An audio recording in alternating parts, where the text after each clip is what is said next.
ನೀವು ನೋಡ್ತಾ ಇದ್ರ ಇದು HCN ಸುದ್ದಿವಾಹಿನಿ ಅರ್ಪಿಸುವ HCN ನ್ಯೂಸ್. ನಾನು ಪಲ್ಲವಿ. ಈಗ ಮುಖ್ಯಾಂಶಗಳು. ಜಿಲ್ಲೆಯಲ್ಲಿನ ಮಳೆ ಹಾನಿಗೊಳಗಾದ ಕೆರೆಗಳ ದುರಸ್ತಿ ಅಧಿಕಾರಿಗಳಿಗೆ ಸೂಚನೆ ನೀಡಿದ ಸಣ್ಣ ನೀರಾವರಿ ಸಚಿವ ಜೆಸಿ ಮಾಧುಸ್ವಾಮಿ. ಹಾಸನಾಂಬ ದರ್ಶನೋತ್ಸವ ಇನ್ನೆರಡು ದಿನ ಮಾತ್ರ ಬಾಕಿ. ದೇವಿ ದರ್ಶನಕ್ಕೆ ಗಣ್ಯರ ದಂಡು, ಸಾರ್ವಜನಿಕರಿಗೆ ನಿರ್ಬಂಧ. ಇನ್ನೆರಡು ದಿನ ಸಹಕರಿಸಲು ಜಿಲ್ಲಾ ಎಸ್ಪಿ ಮನವಿ. ಕೋವಿಡ್ನಿಂದ ಸಂಕಷ್ಟದಲ್ಲಿರುವ ಕಟ್ಟಡ ಕಾರ್ಮಿಕರು 5,000 ಆಹಾರದ ಕಿಟ್ ವಿತರಣೆ, ಸದುಪಯೋಗ ಪಡೆದುಕೊಳ್ಳಲು ಶಾಸಕ ರೇವಣ್ಣ ಕರೆ. ಹಾಸನ ಜಿಲ್ಲೆಯಲ್ಲಿ ಕಳೆದ ಒಂದು ವಾರದಿಂದ ಕೊರೋನಾ ಪಾಸಿಟಿವ್ ಸಂಖ್ಯೆ ಕಡಿಮೆಯಾಗುತ್ತದೆ. ಇಂದು ಶನಿವಾರ 99 ಕೋವಿಡ್ ಪಾಸಿಟಿವ್ ಪ್ರಕರಣಗಳು ದಾಖಲಾಗಿದೆ. ಜಿಲ್ಲೆಯಲ್ಲಿ ಇದೀಗ ಕೇವಲ 661 ಸಕ್ರಿಯ ಕೊರೋನಾ ಪ್ರಕರಣಗಳು ಇದೆ ಎಂದು ಜಿಲ್ಲಾ ಆರೋಗ್ಯಾಧಿಕಾರಿ ಡಾ ಸತೀಶ್ ಕುಮಾರ್ ತಿಳಿಸಿದ್ದಾರೆ. ಮಾಧ್ಯಮಕ್ಕೆ ಮಾಹಿತಿ ನೀಡಿರುವ ಅವರು, ಶನಿವಾರ 135 ಜನರು ಆಸ್ಪತ್ರೆಯಿಂದ ಬಿಡುಗಡೆಯಾಗಿದ್ದು ಒಟ್ಟು 25,244 ಮಂದಿ ಗುಣಮುಖರಾಗಿದ್ದಾರೆ. 661 ಸಕ್ರಿಯ ಪ್ರಕರಣಗಳಿದ್ದು ಇದುವರೆಗೂ ಸೋಂಕಿತರ ಸಂಖ್ಯೆ 26,348ಕ್ಕೆ ಏರಿಕೆಯಾಗಿದೆ. ಸೋಂಕಿತರಿಗೆ ಜಿಲ್ಲಾ ಕೋವಿಡ್ ಆಸ್ಪತ್ರೆ, ಕೋವಿಡ್ ಆರೈಕೆ ಕೇಂದ್ರಗಳಲ್ಲಿ ಚಿಕಿತ್ಸೆ ನೀಡಲಾಗುತ್ತಿದ್ದು ತೀವ್ರ ನಿಗಾ ಘಟಕದಲ್ಲಿ 24 ಜನ ಚಿಕಿತ್ಸೆ ಪಡೆಯುತ್ತಿದ್ದಾರೆ. ಜಿಲ್ಲೆಯಲ್ಲಿ ಇದುವರೆಗೂ ಕೋವಿಡ್ ಮೃತರ ಸಂಖ್ಯೆ 443ಕ್ಕೆ ತಲುಪಿದೆ ಎಂದರು. ದಾಖಲಾಗಿರುವ ಕೊರೋನಾ ಪ್ರಕರಣದಲ್ಲಿ ಆಲೂರು 3, ಅರಕಲಗೂಡು 10, ಅರಸೀಕೆರೆ 16, ಬೇಲೂರು 5, ಚನ್ನರಾಯಪಟ್ಟಣ 24, ಹಾಸನ 34, ಹೊಳೆನರಸೀಪುರ 5, ಸಕಲೇಶಪುರ 2 ಸೇರಿ ಒಟ್ಟು 99 ಪಾಸಿಟಿವ್ ಪ್ರಕರಣಗಳು ದಾಖಲಾಗಿದೆ ಎಂದರು. ಚನ್ನರಾಯಪಟ್ಟಣದಲ್ಲಿ 24 ಪ್ರಕರಣ, ಹಾಸನದಲ್ಲಿ 34, ಹೊಳೆನರಸೀಪುರದಲ್ಲಿ 5 ಪ್ರಕರಣ, ಸಕಲೇಶಪುರದಲ್ಲಿ 2, ಒಟ್ಟು 99 ಪ್ರಕರಣಗಳು ಜಿಲ್ಲೆಯಲ್ಲಿ ವರದಿಯಾಗಿವೆ. ಈಗಾಗಲೇ ತಮ್ಮೆಲ್ಲರಿಗೂ ತಿಳಿಸಿರುವಂತೆ ಯಾರೆಲ್ಲಾದರೂ ಕೋವಿಡ್ ಸಿಂಪ್ಟಮ್ಸ್ ಇದ್ದರೆ ಆ ಥರದವರು ತಮ್ಮ ಮೂಗು ಮತ್ತು ಗಂಟಲ ದ್ರವವನ್ನು ನಮ್ಮ ಪ್ರಾಥಮಿಕ ಆರೋಗ್ಯ ಕೇಂದ್ರ, ಸಮುದಾಯ ಆರೋಗ್ಯ ಕೇಂದ್ರ, ಇಮ್ಸ್ ಆಸ್ಪತ್ರೆ ಮತ್ತು ಸಾರ್ವಜನಿಕ ಆಸ್ಪತ್ರೆ ಇಲ್ಲಿ ತಮ್ಮ ಮೂಗು ಮತ್ತು ಗಂಟಲ ದ್ರವವನ್ನು ಪರೀಕ್ಷೆಗೆ ಒಳಪಡಿಸಬೇಕು. ಹಾಸನ ಜಿಲ್ಲೆಯಲ್ಲಿ ಮಳೆಯಿಂದ ಹಾನಿಗೊಳಗಾಗಿರುವ ಎಲ್ಲ ಕೆರೆಗಳನ್ನು ತಾತ್ಕಾಲಿಕವಾಗಿ ದುರಸ್ತಿಪಡಿಸಲು ಕ್ರಮ ವಹಿಸುವಂತೆ ಕಾನೂನು, ಸಂಸದೀಯ ವ್ಯವಹಾರಗಳು ಮತ್ತು ಶಾಸನ ರಚನೆ ಹಾಗೂ ಸಣ್ಣ ನೀರಾವರಿ ಸಚಿವ ಜೆಸಿ ಮಾಧುಸ್ವಾಮಿ ಅಧಿಕಾರಿಗಳಿಗೆ ಸೂಚಿಸಿದ್ದಾರೆ. ಶಾಸಕರುಗಳಾದ KM Shivalingegowda, AT Ramaswamy, HK Kumaraswamy, KS Lingesh ಅವರು ಮಾತನಾಡಿ, ಕೆರೆಗಳ ಏರಿ ಮತ್ತು ಹೆದ್ದಾರಿ ಪಕ್ಕದಲ್ಲಿರುವ ಕೆರೆಯಲ್ಲಿ ಜಾಲಿ ಮರಗಳು ಹೆಚ್ಚಾಗಿದ್ದು ಅವುಗಳನ್ನು ತೆರವುಗೊಳಿಸಲು ಅಧಿಕಾರಿಗಳಿಗೆ ಆದೇಶಿಸುವಂತೆ ಸಚಿವರಲ್ಲಿ ಮನವಿ ಮಾಡಿದರು. ಕೆರೆಗಳ ಏರಿ ಮತ್ತು ಹೆದ್ದಾರಿ ಪಕ್ಕದಲ್ಲಿರುವ ಕೆರೆಯಲ್ಲಿ ಜಾಲಿ ಮರಗಳನ್ನು ತೆರವುಗೊಳಿಸಲು ಹಾಗೂ ಕೆರೆಗಳ ಸ್ವಚ್ಛತೆಗೆ ಕ್ರಮ ಕೈಗೊಳ್ಳುವಂತೆ ಸಚಿವ ಜೆಸಿ ಮಾಧುಸ್ವಾಮಿ ಅವರು ಅಧಿಕಾರಿಗಳಿಗೆ ಸೂಚಿಸಿದರು.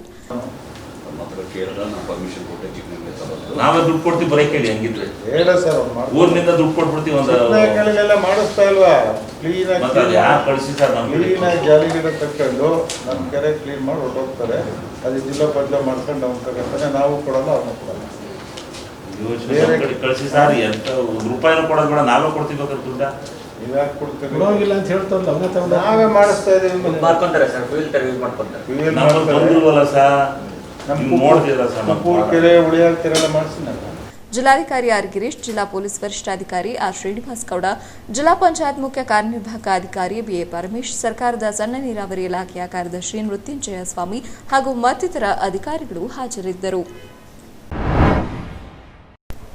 ಹಾಸನ ಜಿಲ್ಲಾಧಿಕಾರಿ ಅವರ ಕಚೇರಿಯಲ್ಲಿ ಜಿಲ್ಲೆಯಲ್ಲಿ ಮಳೆಯಿಂದಾಗಿರುವ ಸಣ್ಣ ನೀರಾವರಿ ಕೆರೆಗಳ ಪುನರುಜ್ಜೀವನದ ಪ್ರಗತಿ ಪರಿಶೀಲನಾ ಸಭೆ ನಡೆಸಿ ಮಾತನಾಡಿದ ಅವರು, ಮಳೆಯಿಂದ ಹಾನಿಯಾಗಿರುವ ಕೆರೆಗಳನ್ನು ದುರಸ್ತಿಪಡಿಸುವಲ್ಲಿ ಬಾಕಿ ಉಳಿದಿರುವ ಕೆರೆಗಳ ಕಾಮಗಾರಿಯನ್ನು ಶೀಘ್ರವಾಗಿ ಪೂರ್ಣಗೊಳಿಸುವ ಮೂಲಕ ಕೆರೆಗಳ ಯಥಾಸ್ಥಿತಿಯಲ್ಲಿ ಕಾಪಾಡುವಂತೆ ಅವರು ತಿಳಿಸಿದರು. ಜಿಲ್ಲೆಯಲ್ಲಿನ ಎಲ್ಲಾ ವಿಧಾನಸಭಾ ಕ್ಷೇತ್ರಗಳಲ್ಲಿ ತಲಾ ಒಂದು ಕೆರೆಯನ್ನು ಆಯ್ಕೆ ಮಾಡಿ ಪ್ರೇಕ್ಷಣೀಯ ಹಾಗೂ ಪ್ರವಾಸಿ ತಾಣದಂತೆ ಅಭಿವೃದ್ಧಿಪಡಿಸಲು ಕ್ರಿಯಾ ಯೋಜನೆ ಸಿದ್ಧಪಡಿಸುವಂತೆ ಅಧಿಕಾರಿಗಳಿಗೆ ಸೂಚಿಸಿದರು.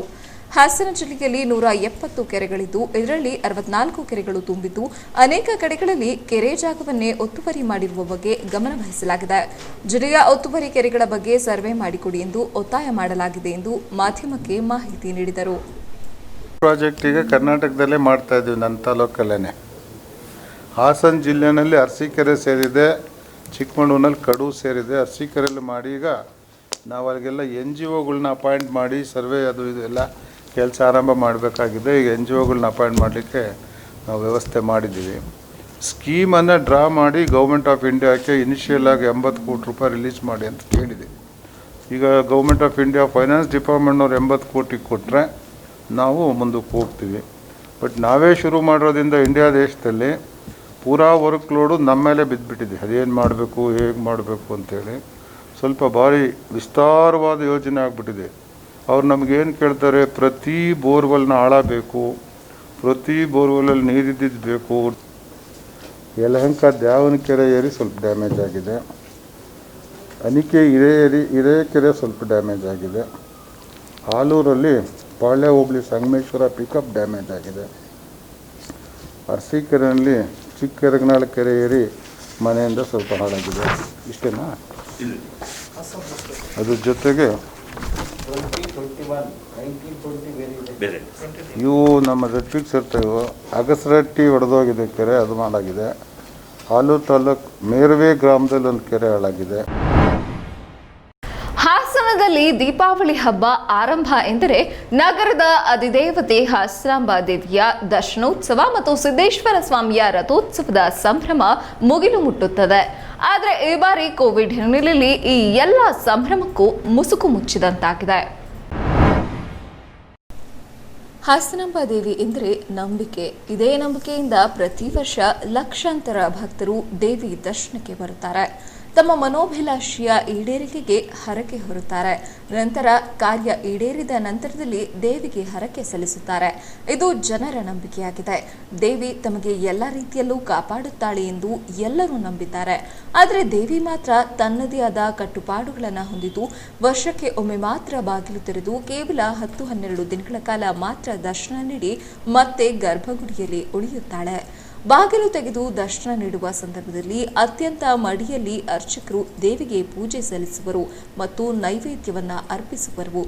12 ದಿನಗಳ ಕಾಲ ಈ ರೀತಿ ಅಖಂಡವಾಗಿ ಪೂಜೆ ಸಲ್ಲಿಸಿದ ನಂತರ ದೇವಿಯ ಗರ್ಭಗುಡಿ ಬಾಗಿಲನ್ನ ಇದೇ ನವೆಂಬರ್ 16ರಂದು ಸಾಂಪ್ರದಾಯಿಕವಾಗಿ ವಿಧಿವಿಧಾನದಂತೆ ಮುಚ್ಚಲಾಗುವುದು. ನಂತರ ಮತ್ತೆ ಮುಂದಿನ ವರ್ಷವೇ ದೇವಿ ದರ್ಶನ ಲಭ್ಯ. ಇಂದು ಅರಸೀಕೆರೆಯ ಶಾಸಕರಾದ ಶಿವಲಿಂಗೇಗೌಡರು ದೇಗುಲಕ್ಕೆ ಭೇಟಿ ನೀಡಿ ದೇವಿಯ ದರ್ಶನ ಪಡೆದರು. ಹಾಸನಾಂಬ ದೇವಿ ಮತ್ತು ಸಿದ್ದೇಶ್ವರ ಸ್ವಾಮಿ ಮತ್ತು ದರ್ಬಾರ್ ಗಣಪತಿಗೆ ಪೂಜೆ ಸಲ್ಲಿಸಿದರು. ನಂತರ ಮಾತನಾಡಿ ಎಲ್ಲರಿಗೂ ದೀಪಾವಳಿ ಹಬ್ಬದ ಶುಭಾಶಯಗಳನ್ನು ತಿಳಿಸಿ ಹಾಸನಾಂಬ ದೇವಿಯ ಆಶೀರ್ವಾದದಿಂದ ಜಗತ್ತು ಕೊರೋನಾ ಮುಕ್ತವಾಗಲಿ ಎಂದು ಹಾರೈಸಿದರು.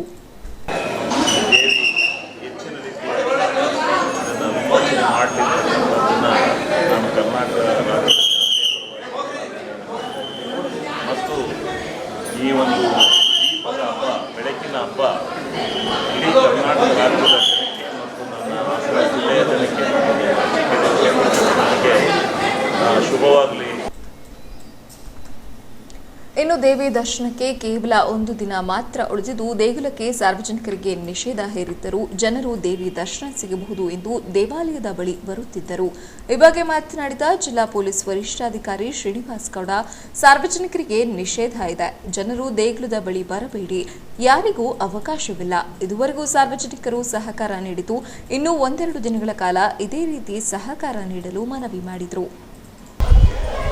ಇನ್ನು 2 ದಿನಗಳಷ್ಟೇ ಹಾಸನಾಂಬ ಈ ಒಂದು ಉತ್ಸವ ಜಾತ್ರೆ ಏನಿದೆ ನಡೆಯುತ್ತೆ. ಸಾರ್ವಜನಿಕರಿಗೆ ನಿಷೇಧಿಸಲಾಗಿದೆ. ಕೆಲವು VIP ಅವರುಗಳಿಗೆ ಮಾತ್ರ ಅವಕಾಶ ಕಲ್ಪಿಸಲಾಗಿದೆ. ಕೆಲವು ಸಮಯದಲ್ಲಿ ಜಾಸ್ತಿ ಜನಗಳು ಬರ್ತಿದ್ದಾರೆ ಈ ಕಡೆ. ದಯವಿಟ್ಟು ಯಾರೂ ಬರಬೇಡಿ, ನಾವು ಅವಕಾಶ ಮಾಡಿಕೊಡೋದಕ್ಕೆ ಆಗೋದಿಲ್ಲ. ಸೊ ಎಲ್ಲರೂ ಮನೆಯಿಂದನೇ ನಿಮ್ಮ ಯೂಟ್ಯೂಬ್ ಚಾನಲ್ ಇರ್ಬೋದು, ನಿಮ್ಮದು ಲೋಕಲ್ ಚಾನಲ್ ಇರ್ಬೋದು, ಮತ್ತು ಫೇಸ್ಬುಕ್ಕಲ್ಲಿರ್ಬೋದು, ಅಲ್ಲೇ ದರ್ಶನ ಮಾಡಿ ಅಂತ ನಾನು ಪೊಲೀಸ್ ಇಲಾಖೆಯಿಂದ ಹಾಗೂ ಡಿಸ್ಟ್ರಿಕ್ಟ್ ಅಡ್ಮಿನಿಸ್ಟ್ರೇಷನ್ ಕಡೆಯಿಂದ ನಾನು ನಿಮ್ಮನ್ನೆಲ್ಲರನ್ನೂ ಕೋರ್ಕೊತಿದ್ದೀನಿ. ಹಾಗೂ ಹಾಸನಾಂಬ ನಿಮ್ಮೆಲ್ಲರಿಗೂ ಒಳ್ಳೇದು ಮಾಡಲಿ ಅಂತ ನಾನು ಕೇಳ್ಕೊತೀನಿ. ಇನ್ನು 2 ದಿನ, ಇವತ್ತು ಹೇಗೆ 8 ದಿನಗಳ ಕಾಲ ನೀವು ಸಹಕಾರ ಮಾಡಿದ್ದೀರೋ ಅದೇ ರೀತಿ ಇನ್ನು 2 ದಿನಗಳ ಕಾಲನೂ ನೀವು ಸಹಕಾರ ಮಾಡಬೇಕು ಅನ್ನೋದು ನನ್ನ ವಿನಂತಿ. ಪ್ರತಿ ವರ್ಷವೂ ಸಿದ್ದೇಶ್ವರ ಸ್ವಾಮಿಯ ಉತ್ಸವ ಮೂರ್ತಿಯ ರಥೋತ್ಸವವಿರುತ್ತದೆ. ಇದನ್ನು ಹಾಸನ ಬೇದೇಗುಳದ ಬಾಗಿಲು ಮುಚ್ಚುವ ದಿನ ಹಿಂದಿನ ರಾತ್ರಿ ಅಮಾವಾಸ್ಯದಂದು ಅಂದರೆ ನರಕ ಚತುರ್ದಶಿಯಂದು ಸಿದ್ದೇಶ್ವರ ಸ್ವಾಮಿಯ ರಾವಣೋತ್ಸವವು ನಗರದ ಮುಖ್ಯ ಬೀದಿಗಳಲ್ಲಿ ವಿದ್ಯುತ್ ದೀಪಾಲಂಕೃತಗೊಂಡು ವಿಜೃಂಭಣೆಯಿಂದ ಸಂಚರಿಸುತ್ತದೆ. ಇದರ ಪ್ರಮುಖ ಆಕರ್ಷಣೆ ಎಂದರೆ ಈಶ್ವರನು ರಾವಣನ ಹೆಗಲ ಮೇಲೆ ಸಂಚರಿಸುವುದು. ಈ ಸಂದರ್ಭದಲ್ಲಿ ಗ್ರಾಮೀಣ ಕುಣಿತಗಳಾದ ನಂದಿ ಧ್ವಜ, ವೀರಗಾಸೆ, ವೀರಭದ್ರನ ಖಡ್ಗ, ಕೀಲುಕುದುರೆ, ಕೊಂಬು, ಕಹಳೆಗಳು ವಿಜೃಂಭಿಸುತ್ತವೆ.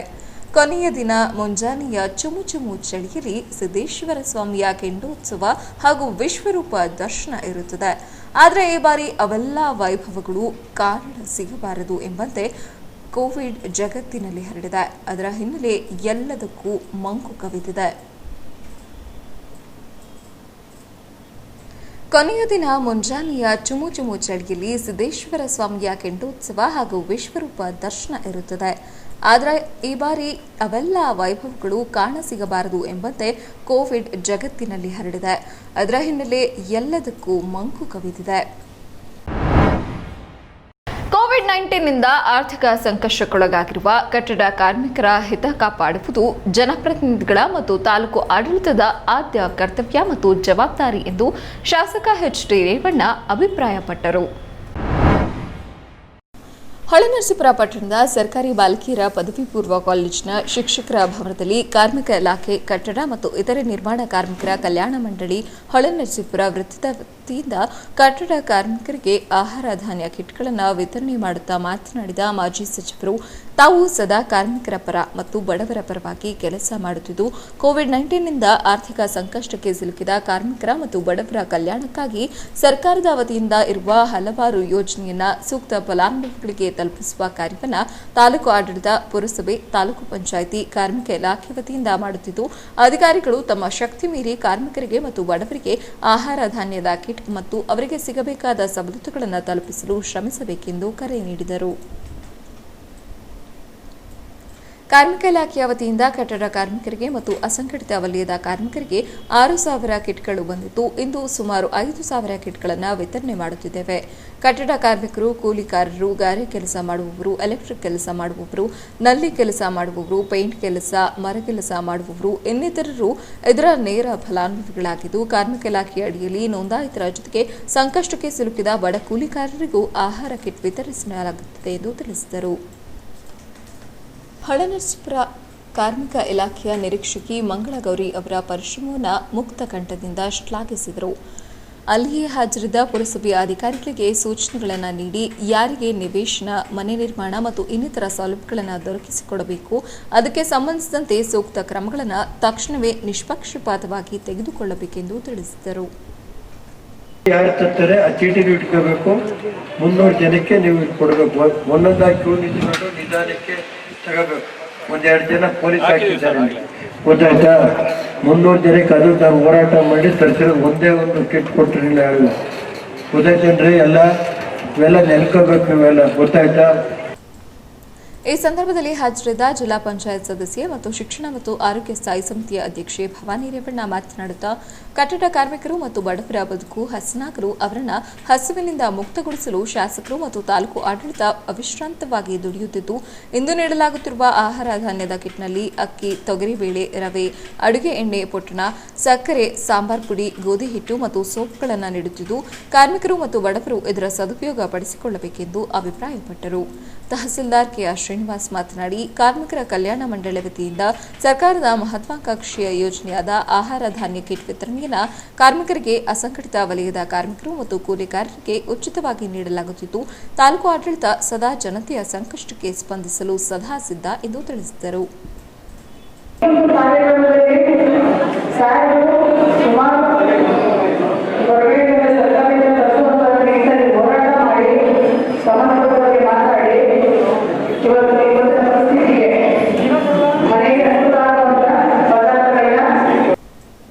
ಈ ಈ ಸಂದರ್ಭದಲ್ಲಿ ಮಾಧ್ಯಮಗಳೊಂದಿಗೆ ಮಾತನಾಡಿದ ಹಳನರಸೀಪುರ ಕಾರ್ಮಿಕ ಇಲಾಖೆಯ ನಿರೀಕ್ಷಕಿ ಬಿ ಮಂಗಳಗೌರಿ, ಪ್ರಸ್ತುತ ಪಟ್ಟಣದ ತಮ್ಮ ಇಲಾಖೆಯಲ್ಲಿ ಸುಮಾರು 5,000 ಕಟ್ಟಡ ಕಾರ್ಮಿಕರು, ಅಸಂಘಟಿತ ವಲಯದ ಕಾರ್ಮಿಕರು, ಕೂಲಿಕಾರರು ತಮ್ಮ ಹೆಸರನ್ನು ನೋಂದಾಯಿಸಿದ್ದು, ಅವರಿಗೆ ಈ ಬಾರಿ 5,000 ಆಹಾರ ಧಾನ್ಯದ ಕಿಟ್ ನೀಡಲಾಗುತ್ತಿದ್ದು, ಹೆಸರನ್ನು ನೋಂದಾಯಿಸದ ಕಾರ್ಮಿಕರಿಗೂ ಕೂಲಿಕಾರರಿಗೂ ಅಗತ್ಯ ಬಿದ್ದರೆ ಇನ್ನೂ 1,000 ಆಹಾರ ಧಾನ್ಯದ ಕಿಟ್ ದಾಸ್ತಾನಿದ್ದು ಎಲ್ಲರಿಗೂ ಇಲಾಖೆಯ ವತಿಯಿಂದ ಉಚಿತವಾಗಿ ವಿತರಣೆ ಮಾಡಲಾಗುತ್ತದೆ ಎಂದು ತಮ್ಮ ಇಲಾಖೆಯ ವತಿಯಿಂದ ದೊರಕುವ ಸೌಲಭ್ಯಗಳನ್ನು ಪ್ರಾಮಾಣಿಕವಾಗಿ ತಲುಪಿಸಲಾಗುತ್ತದೆ ಎಂದರು. ಆಹಾರ ಧಾನ್ಯಗಳಿರ್ತಕ್ಕಂಥ ಕಿಟ್ಗಳನ್ನ ನಮಗೆ ಕೊಟ್ಟಿದ್ದಾರೆ. ಅದನ್ನ ಇವತ್ತು ಇಲ್ಲಿ ನಾವು ಹಂಚ್ತಾ ಇದ್ದೀವಿ. ಹೊಳೆನರಸೀಪುರದಾದ್ಯಂತ ಹಂಚ್ತಾ ಇದ್ದೀವಿ. ಅದ್ರಾಗ ಆಹಾರ ಧಾನ್ಯಗಳು ಏನೇನಿದೆ ಅಂದರೆ ಅದರಲ್ಲಿ ಅಕ್ಕಿ ಇದೆ, ತೊಗರಿಬೇಳೆ ಇದೆ, ರವೆ ಇದೆ, ಗೋಧಿ ಹಿಟ್ಟಿದೆ, ಸಕ್ಕರೆ ಇದೆ, ಸಾಂಬಾರ್ ಪೌಡರ್ ಇದೆ, ಮತ್ತೆ ಸೋಪು ಸಹ ಇದೆ ಅಂತ. ಸಮಾರಂಭದಲ್ಲಿ ತಾಲೂಕು ಪಂಚಾಯತ್ ಅಧ್ಯಕ್ಷೆ ಜಯಲಕ್ಷ್ಮಿ, ತಾಲೂಕು ಪಂಚಾಯತ್ ಮುಖ್ಯ ಕಾರ್ಯನಿರ್ವಹಣಾಧಿಕಾರಿ ಯೋಗೇಶ್ ಇತರರು ಸಾರ್ವಜನಿಕರು ಹಾಜರಿದ್ದರು. ಬೆಳಗಾವಿ ಜಿಲ್ಲೆಯ ರಾಮದುರ್ಗ ತಾಲೂಕಿನ ಬಿಜಗುಪ್ಪಿಯಲ್ಲಿ ವಿಶ್ವಗುರು ಬಸವೇಶ್ವರರ ಪ್ರತಿಮೆ ಭಗ್ನಗೊಳಿಸಿದವರ ವಿರುದ್ಧ ಕಠಿಣ ಕ್ರಮ ಜರುಗಿಸಬೇಕು ಎಂದು ಆಗ್ರಹಿಸಿ ಅಖಿಲ ಭಾರತ ವೀರಶೈವ ಮಹಾಸಭಾ ಹಾಗೂ ತಾಲೂಕು ವೀರಶೈವ ಸಂಘದ ಕಾರ್ಯಕರ್ತರು ಆಲೂರು ಮಿನಿ ವಿಧಾನಸೌಧ ಆವರಣದಲ್ಲಿ ಪ್ರತಿಭಟನೆ ನಡೆಸಿ ತಾಲೂಕು ತಹಸೀಲ್ದಾರ್ ಶ್ರೀರಿಂತಾಜ್ ಅವರಿಗೆ ಮನವಿ ಸಲ್ಲಿಸಿದರು. ಮಾಜಿ ಶಾಸಕ ಬಿಆರ್ ಗುರುದೇವ್ ಮಾತನಾಡಿ, ಕೆಲವು ಕಿಡಿಗೇಡಿಗಳು ಪ್ರತಿಮೆ ಭಗ್ನಗೊಳಿಸುವ ಮೂಲಕ ಮಹಾಮಾನವತಾವಾದಿ ಬಸವಣ್ಣ ಅವರಿಗೆ ಅವಮಾನ ಮಾಡಿದ್ದಾರೆ. ಸಮಾಜದಲ್ಲಿ ಅಶಾಂತಿ ಉಂಟು ಮಾಡಲು ಪ್ರಯತ್ನಿಸಿದ್ದಾರೆ. ಇಂತಹ ಸಮಾಜಘಾತುಕರನ್ನ ಪತ್ತೆ ಹಚ್ಚಿ ಅವರಿಗೆ ಶಿಕ್ಷಿಸಬೇಕು. ಮಹಾನ್ ನಾಯಕರ ಪ್ರತಿಮೆಯ ಬಳಿ ಸಿಸಿ ಕ್ಯಾಮೆರಾ ಅಳವಡಿಸಿ ರಕ್ಷಣೆಗೆ ಮುಂದಾಗಬೇಕು ಎಂದರು. ಆ ಕಿಡಿಗೇಡಿಗಳನ್ನ ಬಂಧಿಸಬೇಕು. ಮುಂದೆ ಯಾವುದೇ ಮಹಾಚೇತನಗಳನ್ನ ಸರ್ಕಾರ ಕೆಲವು ಕಡೆ ವಿಗ್ರಹಗಳನ್ನು ಸ್ಥಾಪಿಸಿದೆ. ಆ ಸ್ಥಳಗಳಲ್ಲಿ ಸರ್ಕಾರವೇ ಸಿಸಿ ಕ್ಯಾಮ್ರಾವನ್ನು ಜೋಡಿಸಬೇಕು. ಆ ಮುಖೇನ ಈ ಥರದ ಅನಾಹುತಗಳು ಆಗಬಾರ್ದು. ನಾವು ಬಹಳಷ್ಟು ನೋಡಿದ್ದೀವಿ, ಕೇಳಿದ್ದೀವಿ. ಯಾವುದೇ ಸರ್ಕಾರ ಆದರೂ ಸರ್ಕಾರ ಅವರ ಚಿಂತನೆಗಳಿಗೆ ಒಪ್ಪಿ ಆ ಚೇತನಗಳ ವಿಗ್ರಹಗಳನ್ನು ಹಲವಾರು ಕಡೆ ಸ್ಥಾಪನೆ ಮಾಡ್ತಾರೆ. ಆದರೆ ಎಲ್ಲೋ ಒಂದು ಕಡೆ ಈ ಸಮಾಜದ ಶಾಂತಿಯಿಂದ ಬಾಳುತ್ತಿರುವಂಥ ಜನಗಳನ್ನು ಹಾಳು ಮಾಡಬೇಕು, ಆ ಮುಖೇನ ಗಲಭೆ ಎಬ್ಬರಿಸಬೇಕು ಅಂತ ಹೇಳಿ ಕೆಲವು ಕಿಡಿಗೇಡಿಗಳು ಈ ಥರ ವಿಗ್ರಹಗಳನ್ನು ಭಗ್ನಗೊಳಿಸಿರೋದನ್ನು ನಾವು ನೋಡ್ತಾ ಇದ್ವಿ. ಬಿಜೆಪಿ ತಾಲೂಕು ಅಧ್ಯಕ್ಷ ಎಂಎಂ ಹರೀಶ್ ಮಾತನಾಡಿ, ಬಿಜಗುಪ್ಪಿ ಗ್ರಾಮದಲ್ಲಿ ವಿಶ್ವಗುರು ಬಸವೇಶ್ವರರ ಪ್ರತಿಮೆ ಭಗ್ನ ಮಾಡಿರುವುದು ಅಕ್ಷಮ್ಯ ಅಪರಾಧ. ಇಡೀ ಮನುಕುಲಕ್ಕೆ ಮಾನವತೆಯ ಸಂದೇಶ ಸಾರಿದ ಸಮಾಜದ ಪರಿಕಲ್ಪನೆ ಕಟ್ಟಿಕೊಟ್ಟ 12ನೇ ಶತಮಾನದ ಕ್ರಾಂತಿ ಪುರುಷ ಬಸವೇಶ್ವರರು ಇಡೀ ವಿಶ್ವಕ್ಕೆ ಆದರ್ಶರಾಗಿದ್ದಾರೆ. ಇಂತಹ ಮಹಾಪುರುಷನ ಪ್ರತಿಮೆ ಭಗ್ನಗೊಳಿಸಿರುವುದು ನಿಜಕ್ಕೂ ದುರ್ದೈವದ ಸಂಗತಿ. ಇದಕ್ಕೆ ಕಾರಣವಾದ ಕಿಡಿಗೇಡಿಗಳನ್ನು ಪತ್ತೆ ಮಾಡಿ ಸರ್ಕಾರ ಕಠಿಣ ಶಿಕ್ಷೆಗೆ ಒಳಪಡಿಸಬೇಕು. ಎಲ್ಲ ಪ್ರತಿಮೆಗಳ ಬಳಿ ಸಿಸಿ ಕ್ಯಾಮೆರಾ ಅಳವಡಿಸಲು ಕ್ರಮ ಕೈಗೊಳ್ಳಬೇಕು ಎಂದು ಒತ್ತಾಯಿಸಿದ್ದಾರೆ. ಹಾಸನ ಜಿಲ್ಲಾ ಅಧ್ಯಕ್ಷರಾದ ಗುರುದೇವಣ್ಣವರ ನೇತೃತ್ವದಲ್ಲಿ ಹಾಗೂ ತಾಲೂಕು ವೀರಶೈವ ಮಹಾಸಭಾದ ಅಧ್ಯಕ್ಷರಾದ ರೇಣುಕುಮಾರ್ ಅವರ ನೇತೃತ್ವದಲ್ಲಿ ಈ ದಿನ ನಾವು ಆ ಒಂದು ಧ್ವಂಸವನ್ನು ಏನು ಮಾಡಿದ್ದಾರೆ ಕಿಡಿಗೇಡಿಗಳು, ಅವರ ವಿರುದ್ಧವಾಗಿ ಕಠಿಣ ಕ್ರಮವನ್ನು ತಗೊಳ್ಬೇಕು ಅಂತ ಹೇಳಿ ಈಗಾಗಲೇ ಸರ್ಕಾರಕ್ಕೆ ಮನವಿ ಕೊಡೋದಕ್ಕೋಸ್ಕರವಾಗಿ ಈ ದಿನ ನಾವಿಲ್ಲಿ ಸೇರಿ ಮನವಿಯನ್ನು ಕೊಡ್ತಾ ಇದ್ದೀವಿ. ಆ ಕಿಡಿಗೇಡಿಗಳನ್ನು ಶೀಘ್ರವೇ ಬಂಧಿಸಬೇಕು. ಮತ್ತು ಅಂಥ ಒಂದು ಮಹನೀಯರ ಪ್ರತಿಮೆಗಳಿಗೆ ಸರ್ಕಾರ ಎಲ್ಲ ಕಡೆ ಸಿಸಿ ಕ್ಯಾಮ್ರಾದಿಂದ ಹಿಡಿದು ರಕ್ಷಣೆಯನ್ನು ಕೊಡಬೇಕು. ಯಾಕೆ ಅಂತ ಹೇಳಿದರೆ ಅವತ್ತಿನ ಕಾಲದಲ್ಲೇ ಬಸವಣ್ಣನವರು ಭಾರಿ ಕ್ರಾಂತಿಕಾರಿ ಪುರುಷರು ಆಗಿದ್ದರು. ಅವರು ಬರೀ ಕರ್ನಾಟಕ ಮಾತ್ರ ಸೀಮಿತ ಆಗಿರಲಿಲ್ಲ, ವಿಶ್ವಗುರು ಆಗಿದ್ದರು. ಪ್ರತಿಭಟನೆಯಲ್ಲಿ ವೀರಶೈವ ಮುಖಂಡರಾದ ಡಾ ಜಯರಾಜ್, ರೇಣುಕಾ ಪ್ರಸಾದ್, ಎಸ್ಎಸ್ ಶಿವಮೂರ್ತಿ ಇತರರು ಉಪಸ್ಥಿತರಿದ್ದರು. ಹಳನರಸೀಪುರ ತಾಲೂಕು ಎಲೆಚಾಗಳ್ಳಿ ಗ್ರಾಮದಲ್ಲಿ ಶೀಘ್ರವೇ ಪಬ್ಲಿಕ್ ಶಾಲೆಯನ್ನು ಆರಂಭಿಸಲಾಗುವುದೆಂದು ಮಾಜಿ ಸಚಿವ ಹಾಲಿ ಶಾಸಕ ಎಚ್ಡಿ ರೇವಣ್ಣ ತಿಳಿಸಿದರು.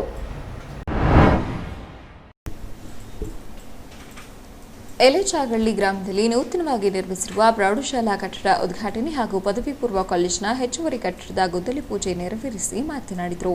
ಈ ಗ್ರಾಮಕ್ಕೆ ಈಗಾಗಲೇ 5 ರಿಂದ 10 ಕೋಟಿ ಹಣದಲ್ಲಿ ಅಭಿವೃದ್ಧಿ ಕಾರ್ಯವನ್ನು ಮಾಡಲಾಗಿದೆ. ಶೀಘ್ರವೇ ಸಾರ್ವಜನಿಕ ಆಸ್ಪತ್ರೆ ಮತ್ತು ಪಶು ಆಸ್ಪತ್ರೆಯನ್ನು ತೆರೆಯಬೇಕೆಂದು ಗ್ರಾಮಸ್ಥರು ಆಗ್ರಹಿಸಿದಾಗ ಕುಮಾರಸ್ವಾಮಿ ಮುಖ್ಯಮಂತ್ರಿಯಾಗಿದ್ದ ಅವಧಿಯಲ್ಲಿ ಆಸ್ಪತ್ರೆ ಅಡಿಗಲನ್ನು ಪ್ರಾರಂಭಿಸುವ ಸಮಯದಲ್ಲಿ ರಾಜಕೀಯ ಬದಲಾವಣೆಯಿಂದ ಇಂದಿನ ಮುಖ್ಯಮಂತ್ರಿ ಅನುದಾನವನ್ನು ವಾಪಸ್ ಪಡೆದರು. ಬೇರೆ ಕಡೆ ಆಸ್ಪತ್ರೆಯನ್ನು ಸ್ಥಳಾಂತರಿಸಿದರು. ಸರ್ಕಾರ ಬಂದು 2 ವರ್ಷವಾದರೂ ಶಾಲಾ ಕಾಲೇಜುಗಳಿಗೆ ಮೂಲಭೂತ ಸೌಕರ್ಯಗಳನ್ನು ನೀಡಿಲ್ಲ. ಶಿಕ್ಷಕರು ಹಾಗೂ ಉಪನ್ಯಾಸಕರ ಕೊರತೆ ಇದ್ದು ಶೀಘ್ರದಲ್ಲೇ ನೇಮಿಸಬೇಕೆಂದು ಆಗ್ರಹಿಸಿದರು. ಈ ಶಾಲೆ ಮತ್ತು ಕಾಲೇಜಿಗೆ ಶಾಸಕರ ಅನುದಾನದಲ್ಲಿ ಸುಮಾರು 5 ಲಕ್ಷ ವೆಚ್ಚದಲ್ಲಿ ಬೆಂಚು ಹಾಗೂ ಕಂಪ್ಯೂಟರ್ ಅನ್ನು ನೀಡಲಾಗಿದೆ. ಈ ಪಂಚಾಯಿತಿ ವ್ಯಾಪ್ತಿಗೆ ಬರುವ ಎಲ್ಲಾ ಕೆರೆಗಳಿಗೂ ನೀರನ್ನು ಹರಿಸಲಾಗಿದ್ದು, ಗೊಂಬೆಕೊಪ್ಪಲು ಗ್ರಾಮದ ಅಭಿವೃದ್ಧಿಗಾಗಿ ಹಣವನ್ನು ಮೀಸಲಿರಿಸಲಾಗಿದ್ದು, ನಾನೇ ಬಂದು ಗುದ್ದಲಿ ಪೂಜೆ ಮಾಡುವೆ ಎಂದು ಗ್ರಾಮಸ್ಥರಿಗೆ ಭರವಸೆ ನೀಡಿದರು. ಈ ಶಾಲೆಗೆ ಶೌಚಾಲಯ ಕಟ್ಟಲು ಹೆಚ್ಚುವರಿ ಹಣ ಬಿಡುಗಡೆ ಮಾಡಲಾಗುವುದು. ಗ್ರಾಮದ ಕೆರೆ ಏರಿಯು ಒಡೆದಿದ್ದು, ಅದನ್ನು ಶೀಘ್ರದಲ್ಲಿಯೇ ಪುನರ್ ನಿರ್ಮಾಣ ಮಾಡಲಾಗುವುದು ಎಂದರು.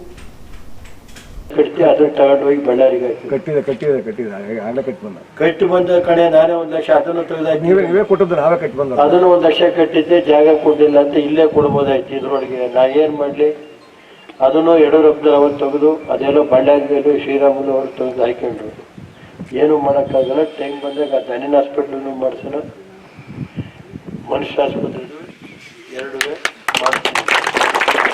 ಮತ್ತಿದಾದ್ಮೇಲೆ ಇನ್ನೊಂದು ಕೆರೆ ಕೆಲಸ ಏನೈತೆ ಅದನ್ನ ಕ್ಲೀನಪ್ ಪಕ್ಕ ಮಾಡಿಕೊಡ್ತೀನಿ. ಇವತ್ತೇ ಮುಗಿದು ಹೋಗಲ್ಲ ರಾಜಕಾರಣ. ಈ ಕೆರೆಗಳೆಲ್ಲ ನೀರು ತುಂಬಿಸ್ಕೊಡ್ತೀನಿ.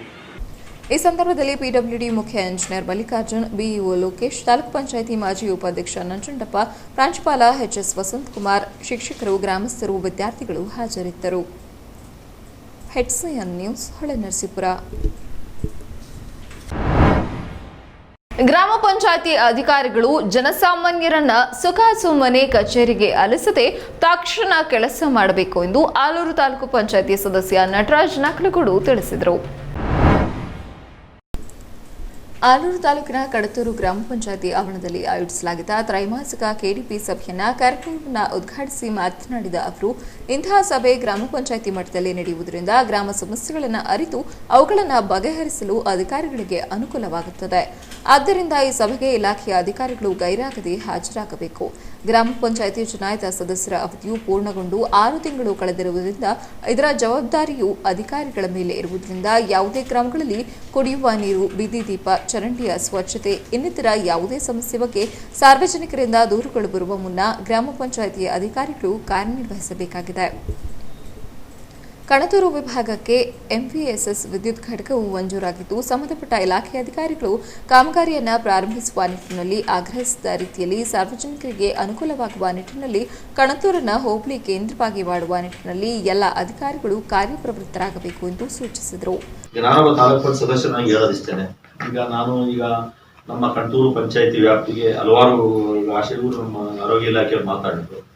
ಹಲವಾರು ಕಾರ್ಯಕ್ರಮಗಳು, ಯೋಜನೆಗಳು ಆಗಿದೆ. ಬಟ್ ಏನಪ್ಪಾ ಅಂದ್ರೆ ಯಾವ ಎಲ್ಲಾ ಯೋಜನೆಗಳು ತಡೆ ಹಿಡಿಯಲಾಗಿದೆ. ತಡೆ ಹಿಡಿದ ಸಮಸ್ಯೆ ಇಷ್ಟೇನೆ.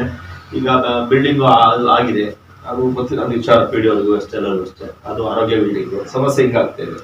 ಅವ್ರಿಗೂ ಕೂಡ ಸಮಸ್ಯೆಗಳು ಹೇಳ್ಕೊಂಡ್ರು. ಈಗ ಅದ್ರ ಬಗ್ಗೆ ಶಿಕ್ಷಕರು ಕೂಡ ಹೇಳಿದ್ರು, ಈಗ ಅವ್ರಿಗೆ ಏನಾದ್ರು ವ್ಯವಸ್ಥೆ ಮಾಡಬೇಕಾಗುತ್ತೆ ಅಂತವುಗಳ ಚರ್ಚೆಗಳಾಗಿದೆ. ತಾಲೂಕು ಪಂಚಾಯತಿ ಸಂಬಂಧಪಟ್ಟಂತ ಅನುದಾನದಲ್ಲಿ ಈಗ ನಾವು ಅದು ಆಲ್ಮೋಸ್ಟ್ ನಾವು ಶಾಲೆಗಳಿಗೆ ಅನುದಾನ ಕೊಟ್ಟಿದ್ದೀನಿ. ನಮ್ಮ ಗಳಿಗೆ ಕೆಲವೊಂದು ಈಗ ಶೌಚಾಲಯದ ಬಗ್ಗೆ ಮಾತಾಡಿದ್ವಿ. ಶೌಚಾಲಯಗಳು ಸರ್ಕಾರಿ ಪ್ರೌಢಶಾಲೆಗೂ ಶೌಚಾಲಯ ದುರಸ್ತಿ ಅಂತಾಗಿದೆ. ಕಾರ್ಯಕ್ರಮದಲ್ಲಿ ಕಣತೂರು ಗ್ರಾಮ ಪಂಚಾಯಿತಿ ಆಡಳಿತಾಧಿಕಾರಿ ಎಡಬ್ಲ್ಯೂ ಲಖನ್ ಸಿಪಾನಿ, ಪಿಡಿಒ ರಂಗಸ್ವಾಮಿ ಸೇರಿದಂತೆ ತಾಲೂಕಿನ ಕೆಲ ಇಲಾಖೆಗಳ ಅಧಿಕಾರಿಗಳು ಹಾಗೂ ಗ್ರಾಮ ಪಂಚಾಯಿತಿಯ ಸಿಬ್ಬಂದಿ ವರ್ಗದವರು ಮತ್ತು ಸಾರ್ವಜನಿಕರು ಹಾಜರಿದ್ದರು. ರಾಜ್ಯಸಭಾ ಸದಸ್ಯರಾಗಿದ್ದ ಅಶೋಕ್ ಗಸ್ತಿಯವರ 65ನೇ ಹುಟ್ಟುಹಬ್ಬ ಹಾಗೂ ಪುಣ್ಯ ಸ್ಮರಣೆಯ ಅಂಗವಾಗಿ ರಕ್ತದಾನ ಶಿಬಿರವನ್ನು ಆಚರಿಸಲಾಯಿತು. ಬೇಲೂರು ಪಟ್ಟಣದ ಜೂನಿಯರ್ ಕಾಲೇಜ್ ಮೈದಾನದಲ್ಲಿ ಏರ್ಪಡಿಸಿದ್ದ ಸಮಾರಂಭದಲ್ಲಿ ಶಾಸಕ ಕೆಎಸ್ ಲಿಂಗೇಶ್ ರಕ್ತದಾನ ಶಿಬಿರಕ್ಕೆ ಚಾಲನೆ ನೀಡಿದರು. ನಂತರ ಮಾತನಾಡಿದ ಅವರು, ಇತ್ತೀಚಿನ ದಿನಗಳಲ್ಲಿ ಸವಿತಾ ಸಮಾಜದ ಬಾಂಧವರು ಸಮಾಜಮುಖಿ ಕೆಲಸಗಳಲ್ಲಿ ತೊಡಗಿಸಿಕೊಳ್ಳುತ್ತಿರುವುದು ಸಂತೋಷದ ವಿಚಾರವಾಗಿದೆ.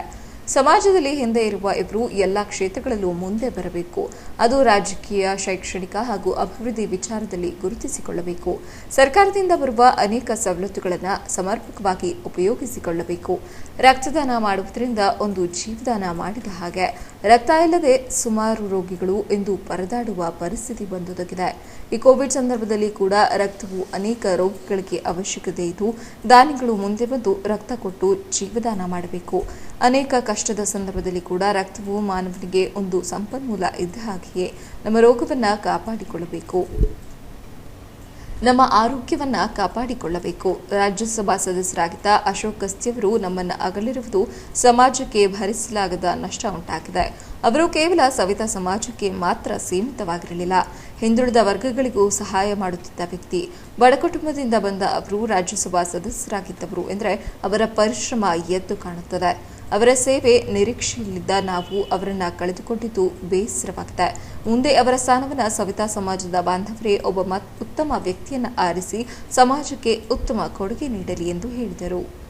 ಹಿಂದುಳಿದವರಿದ್ದರು, ದುಡಿತ ಬಳಗಾಗಿದ್ದರು. ಅವ್ರ ಪರವಾಗಿ ಹಿಂದಿಂದಲೂ ಸಹ ಹೋರಾಟ ಮಾಡ್ಕೊಂಬಂದು ಒಂದು ಪಕ್ಷದಲ್ಲಿ ನಿಷ್ಠೆಯಿಂದ ಕೆಲಸ ಮಾಡ್ತಕ್ಕಂಥ ಅವರಿಗೆ BJP ಅವರು ಕೂರಿಸಿ ರಾಜ್ಯಸಭಾ ಸದಸ್ಯರು ಮಾಡಿದಂಥದ್ದು ನಾನು ನಿಜಕ್ಕೂ ಸಹ ಅವರಿಗೂ ಸಹ ಮಾಡಿದಂಥವ್ರಿಗೆ ಗೌರವ ಮತ್ತು ಇವರಿಗೂ ಸಹ ಅದಕ್ಕೆ ಅರ್ಹರು ಅನ್ನೋದು. ಯಾಕೆಂತಂದರೆ ಭಾಳ ಕಷ್ಟ ಇವತ್ತು ರಾಜಕಾರಣ ಮಾಡೋದ್ರಲ್ಲಿ. ಅಂಥದ್ರಲ್ಲಿ ಒಂದು ಸಾಮಾನ್ಯ ಕುಟುಂಬದಿಂದ ಬಂದು ಅಂಥ ಹುದ್ದೆಗೆ ಇರ್ತಂಥ ಒಂದು ಸಮಾಜದ ಒಬ್ಬ ಮುಖಂಡ ರಾಜ್ಯಸಭಾ ಸದಸ್ಯರಾಗಿದ್ದು. ತಾಲೂಕು ಸವಿತಾ ಸಮಾಜದ ಅಧ್ಯಕ್ಷ ನರಸಿಂಹಸ್ವಾಮಿ ಮಾತನಾಡಿ, ರಾಜ್ಯಸಭಾ ಸದಸ್ಯರಾಗಿದ್ದ ಅಶೋಕ್ ಗಸ್ತಿಯವರ 56ನೇ ವರ್ಷದ ಹುಟ್ಟುಹಬ್ಬ ಹಾಗೂ ಅವರ ಪುಣ್ಯ ಸ್ಮರಣೆಯನ್ನು ನಾವು ರಕ್ತದಾನ ಶಿಬಿರ ಕಾರ್ಯಕ್ರಮ ಮಾಡುವ ಮೂಲಕ ಆಚರಿಸುತ್ತಿದ್ದೇವೆ. ಇದನ್ನು ಸಂಭ್ರಮವಾಗಿ ಆಚರಿಸಬೇಕು ಅಥವಾ ದುಃಖದಲ್ಲಿ ಆಚರಿಸಬೇಕು ಎಂಬುದೇ ನಮಗೆ ತಿಳಿಯುತ್ತಿಲ್ಲ. ಕಾರಣ ಅವರು ನಮ್ಮೊಂದಿಗಿಲ್ಲ. ನಮ್ಮ ಸಮಾಜದ ಏಳಿಗೆಗೆ ಸದಾ ಶ್ರಮಿಸುತ್ತಿದ್ದ ವ್ಯಕ್ತಿಯಾಗಿದ್ದರು. ಹಿಂದುಳಿದ ಕ್ಷೇತ್ರಗಳ ಅಭಿವೃದ್ಧಿಗೆ ಚಟುವಟಿಕೆಯಿಂದ ಕೆಲಸ ಮಾಡುತ್ತಿದ್ದರು. ಮುಂದೆಯೂ ಸಹ ಜನಪರ ಕೆಲಸಗಳಿಗೆ ಮುಂದೆ ಬಂದು ಅಶೋಕ್ ಗಸ್ತಿಯವರ ಹೆಸರಿನಲ್ಲಿ ಕೆಲಸ ಮಾಡಲಿದ್ದೇವೆ. ಅವರ ಸ್ಥಾನವನ್ನು ರಾಜ್ಯಸಭಾ ಸದಸ್ಯರಾದ ಅಶೋಕ್ ಗಸ್ತಿಯವರ ಅಕಾಲಿಕ ಮರಣದಿಂದ ತೆರವಾದ ಸ್ಥಾನವನ್ನು ಸುಮಾ ಗಸ್ತಿಯವರಿಗೆ ನೀಡುವ ಮೂಲಕ ಸವಿತಾ ಸಮಾಜದ ಏಳಿಗೆಗೆ ಸಹಕರಿಸಬೇಕು ಎಂದು ಬೇಲೂರು ಸವಿತಾ ಸಮಾಜದ ವತಿಯಿಂದ ಒತ್ತಾಯಿಸಲಾಗುತ್ತಿದೆ ಎಂದು ತಿಳಿಸಿದರು. ವಯಸ್ಸಿನಲ್ಲಿ ಅವರು ರಾಜ್ಯಸಭಾ ಸದಸ್ಯರಾಗಿದ್ದರು. ರಾಜ್ಯಸಭಾ ಸದಸ್ಯರಾಗಕ್ಕಿಂತ ಮುಂಚೆ ಅವರು ಚಿಕ್ಕ ವಯಸ್ಸಿನಲ್ಲೇ ರಾಜಕೀಯಕ್ಕೆ ಪಾದಾರ್ಪಣೆ ಮಾಡಿದಂಥವರು. ಸುಮಾರು 18ನೇ ವರ್ಷದಲ್ಲೇ ಅವರು ರಾಯಚೂರು ಜಿಲ್ಲೆಯ ಯುವ ಮೋರ್ಚಾ BJP ಯುವ ಮೋರ್ಚಾ ಅಧ್ಯಕ್ಷರಾಗಿ ಇದ್ದಂಥವರು. ರಾಜ್ಯದಲ್ಲಿ BJP ಇಲ್ಲದಂಥ ಕಾಲದಲ್ಲೂ ಕೂಡ ಅವರು ತಮ್ಮ ಪ್ರಭಾವವನ್ನು 18ನೇ ವರ್ಷದಲ್ಲೇ ರಾಜಕೀಯವಾಗಿ ತೋರಿಸ್ಕೊಂಡಂಥವರು. ಅವರು ಅದೇ ರೀತಿ ತುಂಬ ಅಧಿಕಾರಗಳನ್ನು ಪಡೆದು ದೀನರ, ದಲಿತರ ಮತ್ತು ಬಡವರ ಪರವಾಗಿ ಕಾರ್ಯನಿರ್ವಹಿಸಿರುವಂಥವರು. ಅವರು ಇವತ್ತಿನ ಸಮಾಜಕ್ಕೆ. ಈ ಸಂದರ್ಭದಲ್ಲಿ APMC ಅಧ್ಯಕ್ಷ ಚಿನೇನಹಳ್ಳಿ ಮಹೇಶ್, TAPCMS ಮಾಜಿ ಅಧ್ಯಕ್ಷ ನಾಗೇಶ್ ಯಾದವ್, ಜಿಲ್ಲಾ ಮಹಿಳಾ ಅಧ್ಯಕ್ಷೆ ಪುಷ್ಪಲತಾ ಇತರರು ಹಾಜರಿದ್ದರು. HCN news Belur.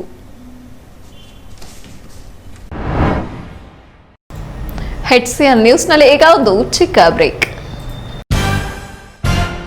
ಹೊಯ್ಸಳ ಹೋಂಡಾ ಹಾಸನದ ಹೆಸರಾಂತ ಹೋಂಡಾ ದ್ವಿಚಕ್ರ ವಾಹನಗಳ ಏಕೈಕ ಶೋರೂಮ್ ಹೊಯ್ಸಳ ಹೋಂಡಾ. ಪೃಥ್ವಿ ಥಿಯೇಟರ್ ಎದುರು BM ರಸ್ತೆ, ಹಾಸನ. ನಮ್ಮ ಇತರೆ ಶಾಖೆಗಳು ಬೇಲೂರು, ಅರಸೀಕೆರೆ, ಹಳೇಬೀಡಿನಲ್ಲಿ ಲಭ್ಯವಿದೆ. ಹೆಚ್ಚಿನ ಮಾಹಿತಿಗಾಗಿ ಸಂಪರ್ಕಿಸಿ 7022615666 ಮತ್ತು 7406931010. ಕೋವಿಡ್-19 ಕೊರೋನಾ ವಿರುದ್ಧದ ಹೋರಾಟಕ್ಕಾಗಿ ಎಲ್ಲಾ ರೀತಿಯ ಮುಂಜಾಗ್ರತಾ ಕ್ರಮವನ್ನ ಪಾಲಿಸುತ್ತಿದ್ದೇವೆ. ಮಂಗಳ ಆಸ್ಪತ್ರೆ ಹಾಸನದ ಪ್ರತಿಷ್ಠಿತ ಆಸ್ಪತ್ರೆಗಳಲ್ಲಿ ಒಂದಾದ ಮಂಗಳ ಆಸ್ಪತ್ರೆಯು ಕರ್ನಾಟಕ ರಾಜ್ಯದಲ್ಲಿ 15ನೇ ಸ್ಥಾನ ಪಡೆದು ಹಾಸನದ ಹಿರಿಮೆಯನ್ನು ಹೆಚ್ಚಿಸಿದ ಮಂಗಳ ಆಸ್ಪತ್ರೆಯ ವ್ಯವಸ್ಥಾಪಕರಾದ ಡಾಕ್ಟರ್ ಅಶೋಕ್ ಗೌಡರ ಸಾರಥ್ಯದಲ್ಲಿ ಇದೀಗ ಮಲ್ಟಿ ಸ್ಪೆಷಾಲಿಟಿ ಆಸ್ಪತ್ರೆಯಾಗಿ ಕಾರ್ಯನಿರ್ವಹಿಸುತ್ತಿದ್ದು ಹಾಸನ ಜಿಲ್ಲೆಯ ಏಕೈಕ NABH ಆಸ್ಪತ್ರೆಯಾಗಿದೆ. Doctor Nandan Ashok gastroenterologist ಮತ್ತು ಹೆಪಟೋಬಿಲಿಯರಿ ಸರ್ಜನ್ ಇವರ ಸಾರಥ್ಯದಲ್ಲಿ ಸರ್ಜಿಕಲ್ ಗ್ಯಾಸ್ಟ್ರೋ ಎಂಟ್ರಾಲಜಿ, ಲ್ಯಾಪ್ರೋಸ್ಕೋಪಿಕ್ ಶಸ್ತ್ರಚಿಕಿತ್ಸಾ ಸೌಲಭ್ಯ ಪ್ರಾರಂಭವಾಗಿದೆ. ಈ ಸಾಮಾನ್ಯರಿಗೂ ಉತ್ತಮ ಸೇವೆ, 24 ಗಂಟೆಗಳ ಚಿಕಿತ್ಸಾ ಸೌಲಭ್ಯವಿದೆ. ಮಾಹಿತಿಗಾಗಿ ಸಂಪರ್ಕಿಸಿ ಮಂಗಳ ಆಸ್ಪತ್ರೆ. ಕರೆ ಮಾಡಿ 08172267236 ಮತ್ತು 261891.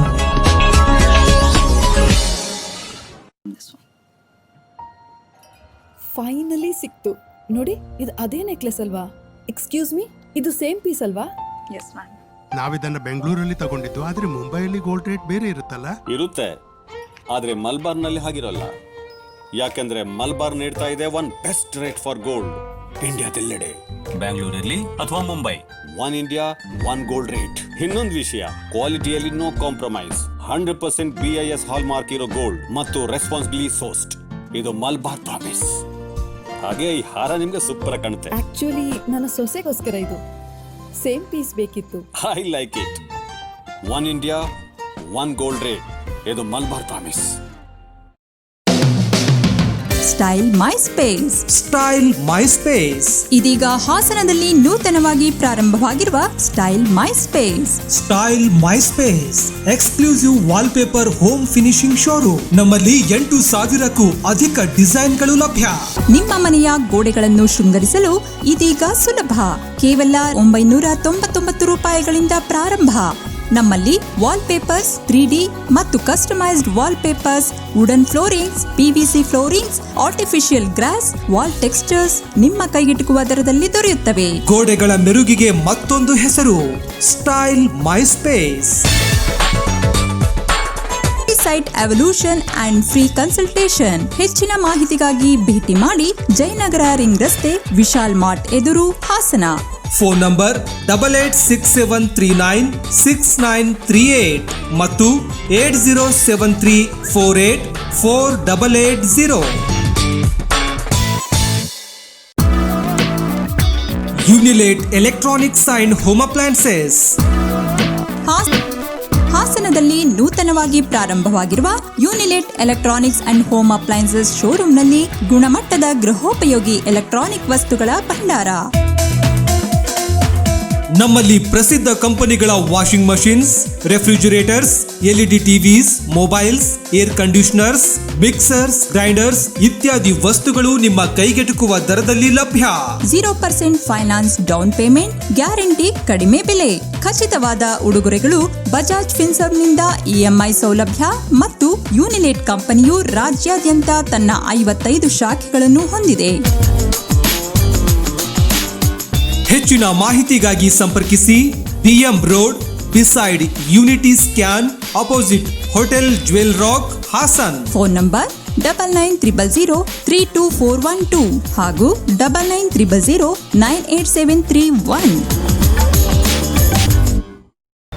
ಬ್ರೇಕ್ನ ನಂತರ HCN ನ್ಯೂಸ್ಗೆ ಮತ್ತೊಮ್ಮೆ ಸ್ವಾಗತ.